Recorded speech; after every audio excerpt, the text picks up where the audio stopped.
Hello students, मैं हूं Jitendra Ajmera the crazy programmers की तरफ से। आज वाले वीडियो में हम पढ़ने वाले हैं प्रोसेस शेड्यूलिंग। ठीक है, प्रोसेस शेड्यूलिंग क्या होता है? ये कुछ सीपीयू शेड्यूलिंग की तरह ही होता है, लेकिन सीपीयू शेड्यूलिंग में सीपीयू जो है मेन हमारा सेंट्रल प्रोसेसिंग यूनिट, उसको शेड्यूल किया जाता है according to the number of processes. लेकिन जब बात आती है प्रोसेस की, यानी कि वो जॉब या वो टास्क जो सीपीयू के पास एग्जीक्यूट होने के लिए जा रहा है, तो इन अलग अलग प्रोसेसेस को किस तरह से शेड्यूल किया जाता है, कैसे इन्हें सीपीयू तक फॉरवर्ड किया जाता है। अगर मल्टी प्रोग्रामिंग ऑपरेटिंग सिस्टम है तो मल्टीपल टास्क एक साथ कैसे प्रोसेस हो रहे हैं, कैसे वो मेमोरी से सेकेंडरी मेमोरी से मेन मेमोरी से CPU registers and then CPU के पास एग्जीक्यूशन के लिए लोड हो रहे हैं। ठीक है, वो कैसे वापस जो है इनपुट आउटपुट डेटा जनरेट होकर के फिर से यूजर या प्रोग्राम को रिटर्न आउटपुट मिल रहा है। ठीक है, ये सब आता है प्रोसेस शेड्यूलिंग के अंदर। ठीक है, अब बात कर लेते हैं प्रोसेस शेड्यूलिंग क्यूज की। अभी क्यू क्या होती है मैं आपको समझा देता हूँ। जब भी कोई प्रोसेस आता है तो जब ये शेड्यूल होता है, यानी कि ये सीपीयू के पास में जाएगा, तो उसे कुछ स्पेसिफिक टाइप ऑफ क्यूज में डाला जाता है। क्यू मतलब कि उसे ऐसा समझ लीजिए कि एक पाथ है, एक रास्ता है जिसके जरिए होता हुआ वो सीपीयू तक जाएगा, उसे हम क्यू बोल सकते हैं। अगर आपने कभी मदरबोर्ड पे देखा होगा, वैसे आपको बहुत ही बारीक बारीक लाइंस दिखेगी जो पूरे मदरबोर्ड में इधर उधर जा रही है। वो क्या है? वो हमारी डेटा बस है, कम्युनिकेशन बस है, जिन्हें हम चैनल से भी बोलते हैं। ठीक है, उनको ही अगर आप क्यू का एग्जाम्पल भी समझे तो भी गलत बात नहीं होगी। तो अगर हम बात करें तो प्रोसेस शेड्यूलिंग के लिए 4 तरह की क्यू का इस्तेमाल किया जाता है। सबसे पहले होती है जॉब क्यू। ये क्यू क्या करती है? जितने भी प्रोसेस जो हैं, जितने भी जॉब या जितने भी प्रोसेस एग्जीक्यूट होने के लिए आए हैं सिस्टम में, वो सारे इस क्यू में रहते हैं। ठीक है, अब बात करते हैं रेडी क्यू की। रेडी क्यू का मतलब क्या हो गया? देखिए, रेडी क्यू का सिंपल सा मतलब है कि जॉब क्यू से जो जो जॉब्स या टास्क या प्रोसेस फाइनली रेडी है एग्जीक्यूशन के लिए, वो जो है जॉब क्यू से निकल के रेडी क्यू में आ जाएंगे और रेडी क्यू डायरेक्ट सीपीयू से कनेक्ट होती है और सीपीयू डायरेक्ट वहां से प्रोसेस को लेकर के एग्जीक्यूशन करना शुरू कर देता है। ठीक है, फिर बात करते हैं डिवाइस क्यू की। डिवाइस क्यू का मतलब क्या हो गया कि जैसे हमने पढ़ा था कि भले कितने भी मल्टीपल प्रोसेसिंग चल रही है, पर उसी टाइम पे सीपीयू साथ के साथ इनपुट आउटपुट डिवाइसेस को भी कंट्रोल करता है, उनके साथ कम्युनिकेशन मेंटेन रखता है। ठीक है, तो इनपुट आउटपुट डिवाइसेस से आने वाली सारी रिक्वेस्ट है, यानी इनपुट डिवाइस से आने वाली सारी रिक्वेस्ट है और आउटपुट डिवाइस तक जाने वाली सारी रिक्वेस्ट वो डिवाइस क्यूज को यूज करती है। अब यहाँ पे 3 अलग अलग क्यू है, एक ही क्यू में क्यों नहीं होता है? ऑब्वियस सी बात है, उससे सीपीयू परेशान हो सकता है। कैसे? अगर देखो, जैसे जॉब क्यू है तो सीपीयू को पता है इसमें वो टास्क या जॉब्स पड़ी जो अभी रेडी नहीं है। ठीक है, तो वहां से कोई टास्क उठाना नहीं है। रेडी क्यू का मतलब क्या हो गया? इस क्यू में जितने भी टास्क या जॉब पड़े वो रेडी हो, वो अपने रिसोर्स वगैरह सब कुछ कंप्लीट लेकर के बैठे हैं। एग्जांपल ले लीजिए, सपोज जैसे कि आपको है ना कोई वीडियो गेम खेलना, तो आपने क्या किया? गेम इंस्टॉल कर दिया, माउस ले लिया, आपने पानी की बोतल पास में रख ली, स्क्रीन सेट कर दिया, लाइट बंद कर दी, now you are ready to play. तो बिल्कुल उसी तरह से जॉब अपना सारा डेटा, सारा रिसोर्स डेटा लेकर के रेडी है, तो उसको एग्जीक्यूट करता है सीपीयू, रेडी क्यू से लेगा। और डिवाइस क्यू यानी कि भाई इन चीजों से अलग हटके, प्रोसेसिंग से अलग हटके, डिवाइसेस के थ्रू, हार्डवेयर डिवाइसेस जो है, इनपुट आउटपुट जो मॉड्यूल है, उनसे आने वाले सिग्नल्स या फिर जो जॉब्स है, उनको डिवाइस क्यू से उठाना है। तो सीपीयू को पता रहेगा किस क्यू से उसको प्रोसेस लेना है, तो सीपीयू इजीली जो है शेड्यूलिंग परफॉर्म कर पाएगा। ठीक है, ये देखिए बिल्कुल इस तरह से दिख रहा है। सीपीयू जो है ये है ready queue, job queue, input output Q. ठीक है, और input output waiting queue. Job queue से जितना भी डेटा जो आ रहा है प्रोसेस होने के लिए, अगर वो रेडी क्यू में आ गया तो सीपीयू उसको डायरेक्ट एग्जीक्यूट करेगा। ठीक है, और यहाँ से अगर हम बात करें इनपुट आउटपुट वेटिंग क्यू, तो पहले यहाँ से शुरुआत करते हैं। सपोज जैसे इनपुट आया, इनपुट यहाँ से रेडी क्यू में गया, रेडी क्यू से देन सीपीयू ने उसको एग्जीक्यूट किया। ठीक है, और यहाँ से उसने आउटपुट जनरेट किया जो यहाँ से होकर के देन इधर चला गया। ठीक है, अब यहाँ पे देखिए सीपीयू रेडी क्यू से भी वापस कम्युनिकेट कर रहा है, ये फाइंड आउट करने के लिए कि कोई क्यू जॉब जो है वो पेंडिंग तो नहीं रह गई, एंड देन एग्जीक्यूशन के बाद में उसको एग्जिट कर देता है। ठीक है, आगे बढ़ते हैं। Why do we need scheduling? हमें शेड्यूलिंग की जरूरत क्यों होती है? ठीक है, देखिए जैसे कि मैंने बताया, जैसे इसी डायग्राम को अगर वापस देखें, जॉब क्यूज यानी कि प्रोसेस के जो छोटे छोटे पार्ट्स में तोड़ के हर एक को एक जॉब नंबर असाइन करके वो एग्जीक्यूशन के लिए आ रहे हैं, इनपुट आउटपुट सिग्नल एग्जीक्यूशन के लिए आ रहे हैं, सिस्टम जनरेटेड मॉड्यूल्स या सिस्टम जनरेटेड जो रूटीन एक्टिविटीज है वो भी लगातार चल रही है, तो सीपीयू के ऊपर काफी सारा लोड होता है। ठीक है, तो मल्टीपल जॉब्स को, अलग अलग टाइप की जॉब्स को एग्जीक्यूट करता रहता है, मल्टीटास्किंग परफॉर्म करता है। तो हर एक जॉब को एग्जीक्यूट करने का तरीका अलग होता है। कभी कभी प्रोसेस का लोड बहुत ज्यादा बढ़ भी जाता है, तो सीपीयू थोड़ी काम करना बंद कर देगा, तब भी वो लगातार काम कर रहा है। ठीक है, तो शेड्यूलिंग क्या करती है? शेड्यूलिंग के थ्रू क्या होता है कि किस प्रोसेस को जो है एग्जीक्यूशन के लिए भेजना है, ठीक है, इनको प्रायोरिटी नंबर्स कैसे असाइन करने हैं, सीपीयू किसको एग्जीक्यूट करेगा, किसको टर्मिनेट करेगा, किसको वेटिंग में डालेगा, किसको जो है ब्लॉक करेगा, ये सब शेड्यूलिंग डिसाइड करता है। यानी कि एक तरह से स्पेसिफिक एग्जीक्यूशन प्रोग्राम जो कि सीपीयू यूज करता है, और ये शेड्यूलिंग अलग अलग तरह की हो सकती है। ठीक है, अलग अलग तरह की एल्गोरिदम इनके लिए यूज में आती है। ठीक है। तो इसलिए हमें शेड्यूलिंग की जरूरत पड़ती है ताकि सीपीयू पे या सिस्टम पे कभी भी ओवरलोड ना आए।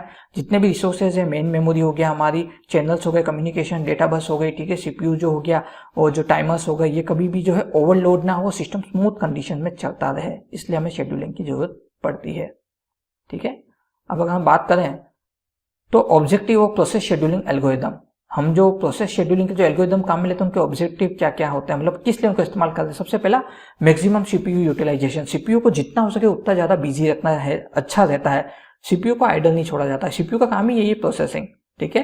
ये बहुत कम जनों को पता है कि सीपीयू जो है वो जितना ज्यादा गर्म होता है, क्योंकि लगातार प्रोसेसिंग की वजह से वो गर्म होने लगता है। फाइनली तो वो भी एक फिजिकल ऑब्जेक्ट ना, उसमें लगातार इलेक्ट्रिसिटी सप्लाई हो रही है as in the form of signal, तो लगातार गर्म होने लगता है। ठीक है।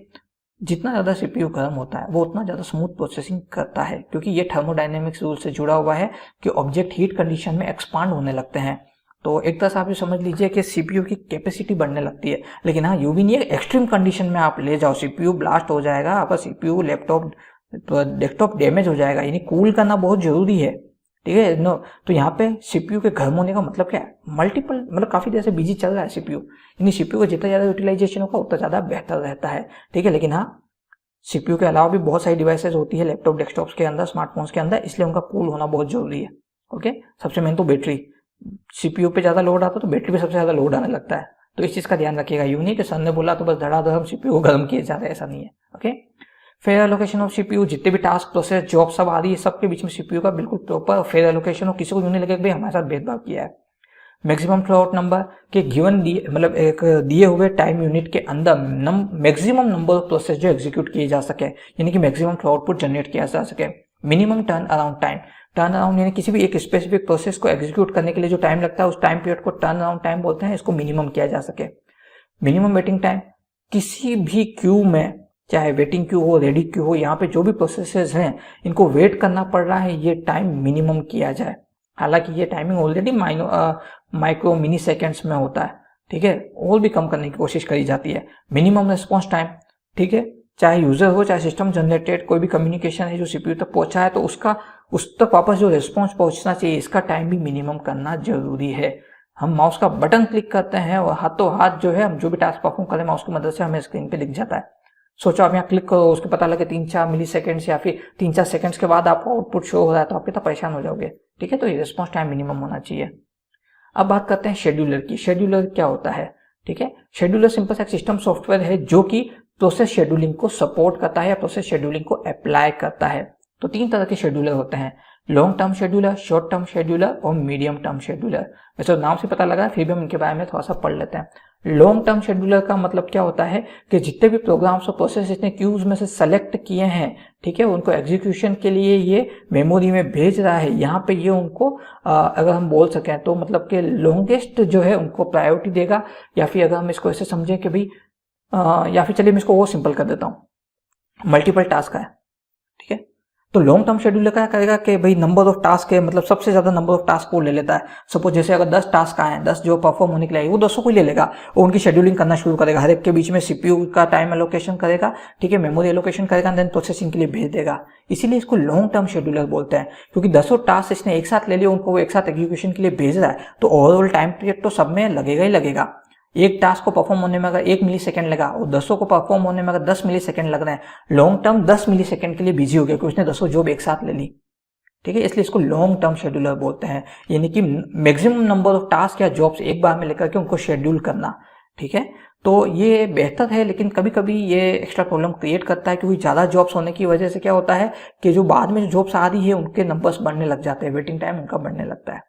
ठीक है। मीडियम टर्म शेड्यूलर का सिंपल सा मतलब क्या हो गया कि यहाँ पे जो है ये एक तरह से हम समझ लें कि फिक्स नंबर ऑफ जॉब से लेता है, यानी रेंज फिक्स कर देता है कि जैसे सपोज 10 आई है तो 10 में से ये जो है 6 ले लेगा, 4 को वेट कराएगा। लेकिन 6 भी कैसे लेगा ये डिसाइड करेगा, मतलब ये पता करेगा कि किसका एग्जीक्यूशन टाइम सबसे कम है, किसको जो है सबसे कम रिसोर्स एलोकेशन चाहिए, उन्हें ये ले लेगा एंड देन आगे 6 को उनको एग्जीक्यूट करेगा, लेकिन पीछे 4 को भी रेडी करता रहेगा।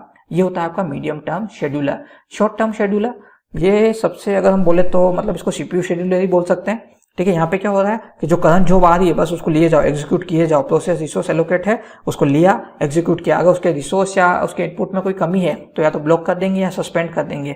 ठीक है। लेकिन एक बार सीपीयू में आने के बाद में कोई भी चीज़ वापस जा नहीं सकती, या तो एग्जीक्यूट होकर फाइनल होकर के निकलेगी, या ब्लॉक हो जाएगी, या सस्पेंड हो जाएगी। तो ये शॉर्ट टर्म शेड्यूलर है, ठीक है। इस तरह से तीनों शेड्यूलर वर्क करते हैं। अब बात करें शेड्यूलिंग एल्गोरिदम, ये बिल्कुल वैसी ही है जैसे सीपीयू शेड्यूलिंग एल्गोरिदम होती है।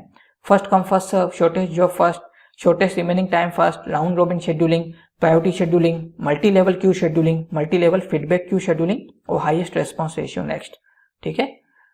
तो इस वाले वीडियो में हमने पढ़ा कि प्रोसेस शेड्यूलिंग क्या होती है, कैसे होती है, उसके क्या क्या जो है अगर हम बात करें उसमें क्या क्या टर्म्स एंड कंडीशन यूज होती है, ठीक है, कौन कौन से उसके सेगमेंट्स है, ये सब हमने इस वीडियो में देखा है।